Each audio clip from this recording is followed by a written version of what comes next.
make sure you stay until the end. In most cases it's not the sensor, even though it could be. It's something simple that people always screw up.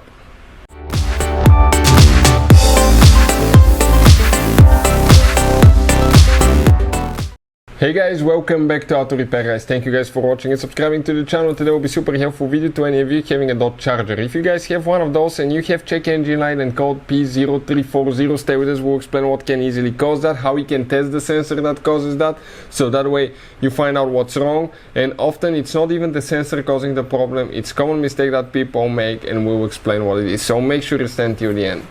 Before we start, let me tell you a little bit about us. Every single car we get here at the garage, we try to make, guys, at least 200 to 300 free repair videos on that Dodge Charger. We'll have even more. Why we do that? Because our mission in the shop is to save you as much money as we can.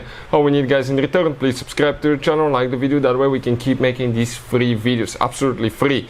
And if you guys need to buy any parts, tools for your Dodge Charger or any car, you want to get them at a good price and quick shipping, you want to save money, check out the link in the description of the video below. That's where we get all our tool supplies from, and we'll share where you can find even additional things. So we have, guys, 2018 Dodge here. This specifically is a 3.6 V6 engine. Now this is one of the most popular engines on Dodge Chargers. If you look right here, this is a V6. You have two cylinder heads. This is cylinder head number 2, this is cylinder head number 1. And now if I come towards this side right there, I want to show you something, guys. Right here towards the back, okay, that engine actually is a dual variable timing engine. You have two variable timing actuators here on the front for each camshaft. It means that the camshafts, intake and exhaust camshafts, can be advanced or retarded practically for the timing. So the engine computer needs to know exactly their location at any time, any minute, any second, so it can do the spark, fuel and all that stuff. But how it does that? Through the camshaft position sensor. And if you see right here, now we have a hole. Usually, okay, you're going to have that sensor right here. That will be your camshaft position sensor. It goes on in a specific angle.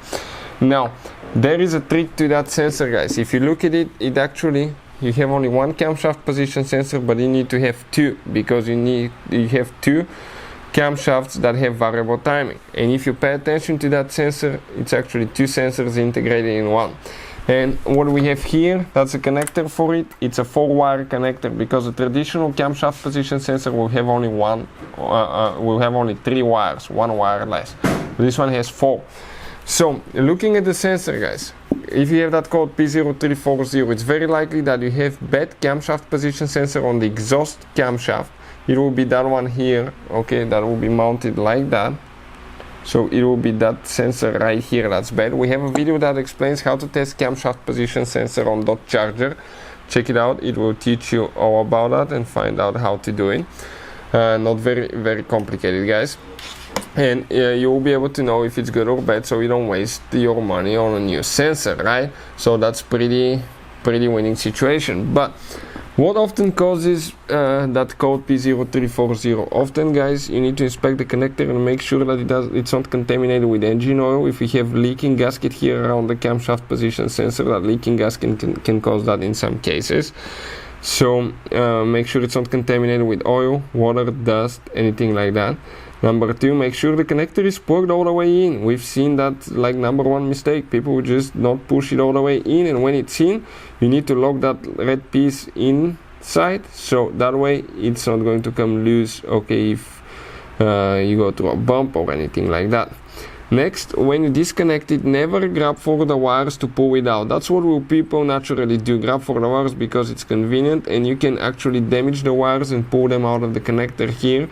Later they will not communicate, and that's how you can get that code. And even though you will buy a new sensor, you still get that code until you fix your wire. So always be careful, inspect that, test the sensor before buying a new one. But if you want to see where you can get one for a really good price and quick shipping, guys, you'll be surprised how inexpensive it is. Check out the link in the description of the video below. That's where we get ours from. Also, if you want to see how to replace camshaft position sensor, detailed video will be on the channel how to do it as well.